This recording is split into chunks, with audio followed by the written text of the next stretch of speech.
오늘 주시는 하나님의 말씀은 잠언 14장 29절부터 마지막에 있는 35절 말씀까지입니다. 할렐루야. 오늘은 29절부터 시작되겠습니다.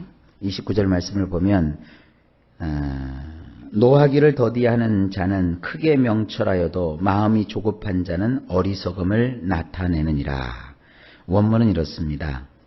화내는 것을 오래도록 지체하는 자는 굉장히 신중한 자이지만 숨이 짧은 사람은 어리석음을 더 높이느니라. 자, 여기 보면 이 화내는 거, 어제도 그 표현이 나왔는데요.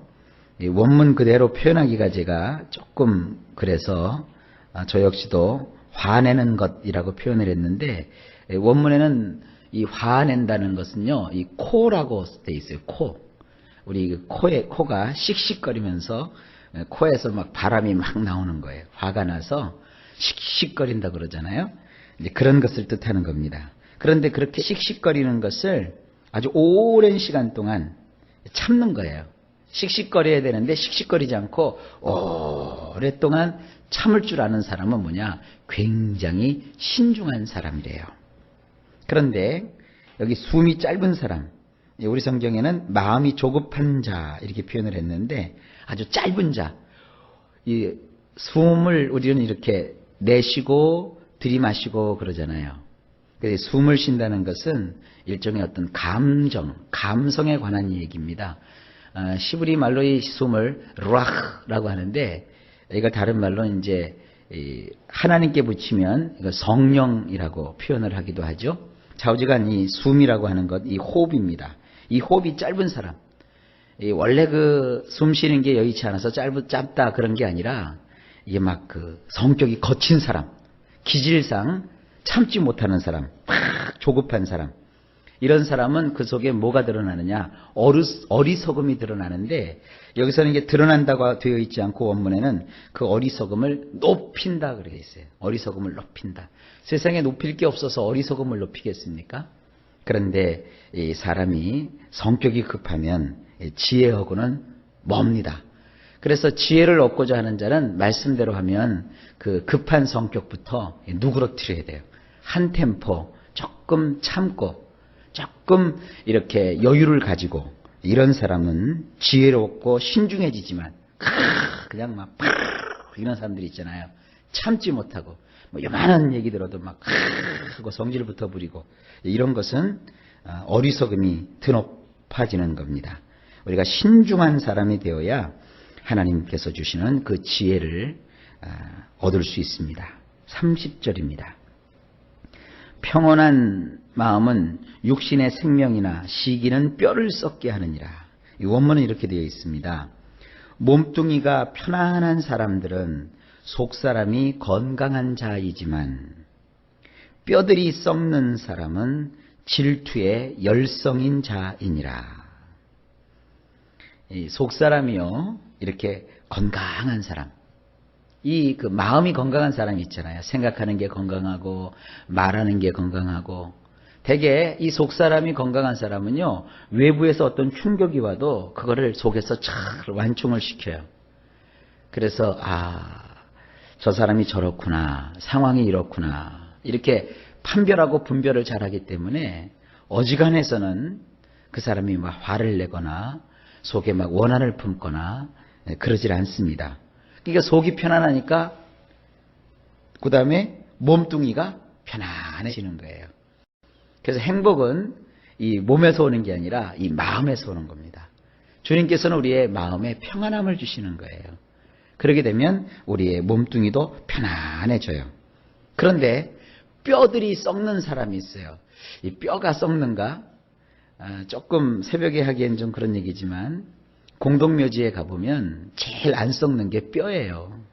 근데 이 제일 안 썩는 뼈까지 썩으니, 뼈가 썩을 정도면 뭐 나머지는 말할 것도 없죠. 그런 표현이에요. 이 뼛속까지 썩는 사람은 누구냐면 이 질투의 열성인 사람. 이 질투라고 하는 건 뭐냐면 시샘하는 거예요. 그리고 또 다른 뜻은요, 성내는 거예요. 이 성내는 거하고 질투하고 시샘하는 거하고 같은 뜻입니다. 같은 말이에요. 그래서 이 마음에 막 성을 내고 질투를 하고 막 시샘하면 그것도 적당히 해야지 막 여기에 열심을 가지면 뭐가 썩는다? 뼈가 썩는 거예요. 그러니까 성경은 굉장히 자세하게 우리에게 말씀하는 겁니다. 자, 여러분에게 축복합니다. 먼저 여러분 속사람을 건강하게 유지하십시오. 그러면 몸뚱아리 전체가 편안해질 겁니다. 근데 여러분 속에다가 질투하고 시샘하고 뭔 일인지 모르지만 성을 내면 여러분 뼈들이 썩는데요. 이 말씀 잘 기억하실 수 있기를 바랍니다. 31절입니다. 가난한 사람을 학대하는 자는 그를 지으신 이를 멸시하는 자요, 궁핍한 사람을 불쌍히 여기는 자는 주를 공경하는 자니라. 원문이 이렇습니다. 나약한 사람을 갈취하는 자는 그를 만드신 분을 모독하는 것이지만 그분을 영화롭게 해드리는 자는 궁핍한 자에게 호의를 베푸는 자니라. 여기 지금 나약한 사람, 또 궁핍한 사람, 이것은요 나를 기준으로 보시면 돼요. 나보다 약한 사람, 나보다 못한 사람, 나보다 가난한 사람, 나보다 못 배운 사람, 나보다 여러 가지 면에서 뒤떨어지는 사람, 여러분 그런 사람들을 어떻게 대하십니까? 근데 성경은 이렇게 얘기합니다. 그러한 사람들을 아주 그냥 갈취하는 자. 이 갈취한다는 건 뭐냐면 속여서 빼앗는다 이런 뜻이에요. 그들을 막 속이고, 이거를 세상 말로는 후려친다 그러죠. 그들을 후려치고, 이런 건 뭐냐면 그 나약한 사람을 만드신 분을 모독하는 거래요. 하나님은 강한 자만 짓지 않으셨어요. 약한 자도 지으셨어요. 하나님은 잘난 자만 만드시지 않으셨어요. 잘난 사람에 비해서 못난 그 사람도 하나님이 만드신 거예요. 근데 그 사람을 내가 그가 가난하다고, 그가 나약하다고, 그가 나보다 못하다고 갈취하고 무시하고 그를 후려치면 결국은 그를 지으신 하나님을 모독하는 거예요. 하지만 그 가난하고 궁핍하고 나보다 못한 사람에게 호의를 베푸는 사람, 그를 배려해주고 그를 위해주고 그를 사랑해주면 결국은 하나님을 영화롭게 해드리는 거래요. 자, 이것이 지혜입니다. 이 31절 말씀도 우리가 인생을 살아가면서 좌우명으로 삼아야 될 그런 말씀입니다. 32절입니다. 악인은 그의 환난에 엎드러져도 의인은 그의 죽음에도 소망이 있느니라. 원문이 이렇습니다. 불행한 일을 당하면 범죄자는 내동댕이 쳐지지만 의로운 자는 죽을 지경에서도 피난처를 발견하느니라. 이 범법을 행하는 자들은요, 자기들이 잘나고 자기들이 아주 그 힘이 있을 때 모든 걸 다 가질 것 같지만 인생이라는 게 어떤 때는 행복하지만 어떤 때는 불행하지 않습니까? 행복과 불행이 계속 반복되는 게 우리가 살아가는 인생입니다. 그런데 불행한 시절이 오면 이 범죄자는요, 내동댕이 쳐져요. 범죄자가 힘이 있고 권력이 있을 때는 사람들이 그 밑에서 그냥 숙이고 때를 기다려요. 그러다가 막상 그 범죄자가 힘을 잃고 별별일 없게 되면 사람들이 그 사람을 아예 인간 취급도 하지 않고 내동댕이 쳐버려요. 역시 하나님도 마찬가지십니다. 이 범죄자에게는 하나님께서 불행한 시절을 꼭 만나게 해주시고 그를 하나님께서 인생에 내동댕이 쳐지는 그런 경험 속으로 들어가게 하시는 거예요. 하지만 의롭게 사는 사람, 올곧게 사는 사람, 그 사람은 심지어 죽을 처지가 되어도 또 죽을 지경이 되어도 그곳에서 피난처를 발견할 수 있게 한대요.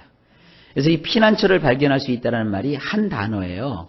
이것은 뭐냐면 다른 뜻은 이런 뜻이 있습니다. 하나님을 신뢰할 만한 사람이 된다, 이런 뜻이 있어요.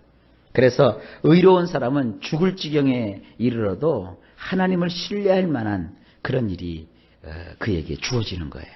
그래서 의로운 사람은 하나님이 함께 하시기 때문에 어떤 위기에 있어도 그를 건져내시는 거예요.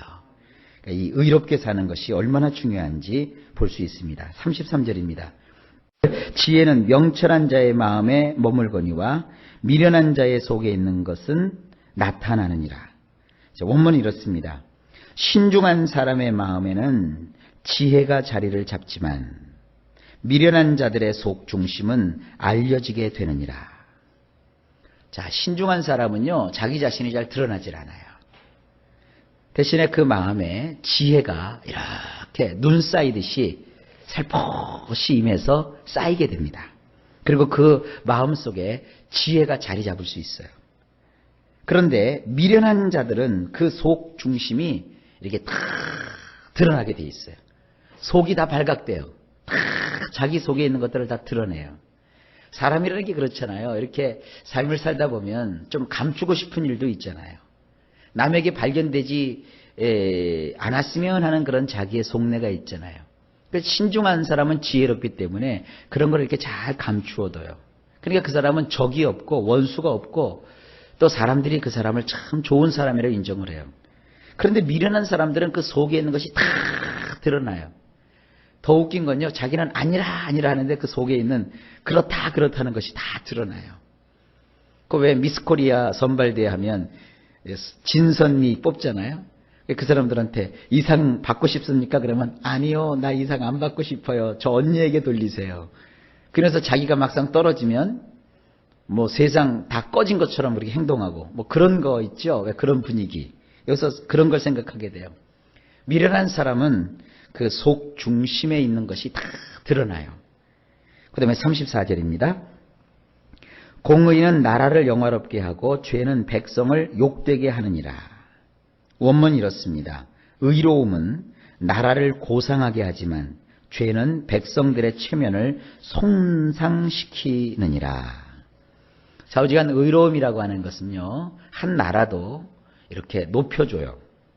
그러나 죄라고 하는 것은 백성들의 체면을 손상시키는 법이라 했어요. 그러니까 우리도 마찬가지입니다. 우리가 의롭게 살면 사람이 고상해져요. 그러나 죄를 짓게 되면 나뿐만 아니라 나의 가족들, 나의 이웃들 할 것 없이 그들의 체면을 손상시키게 되는 거예요. 그래서 우리는 의로움을 추구하는 자가 되어야 합니다. 마지막으로 35절입니다. 슬기롭게 행하는 신하는 왕에게 은총을 입고 욕을 끼치는 신하는 그의 진노를 당하느니라. 원문이 이렇습니다. 왕은 지혜로운 신하에게 혜택을 내리지만 부끄러움을 끼치는 자는 그의 경노의 대상이 되느니라. 자, 이것을 하나님이라고 한번 적용을 해봅시다. 하나님은 우리의 왕이시잖아요. 근데 하나님은 어떤 사람에게 혜택을 내려주시느냐? 지혜로운 사람에게 혜택을 내려주신대요. 그러니까 여러분, 우리가 신중해져서 지혜로운 삶을 살면 하나님이 주시는 온갖 혜택이 그의 인생에 주어져요. 그런데 반면에 죄를 지어서 부끄러움을 끼치는 자는요, 하나님의 경노의 대상이 된대요. 신약의 표현에 의하면 하나님의 진노가 그 위에 머물러 있게 되는 거예요. 자, 오늘도 여러 가지 지혜의 말씀을 하나님이 우리에게 주셨죠. 오늘 특별히 여러분들이 기억해야 될 것 중에 하나가 이 화를 오래도록 내지 않고 참고 지체하는 것. 이러한 사람이 신중한 사람이다. 잊지 마시길 바랍니다. 자, 오늘도 일마다 때마다 주께서 여러분들에게 평강 주시고 여러분이 하는 모든 일이 형통하시기를 예수님의 이름으로 간절히 축복합니다.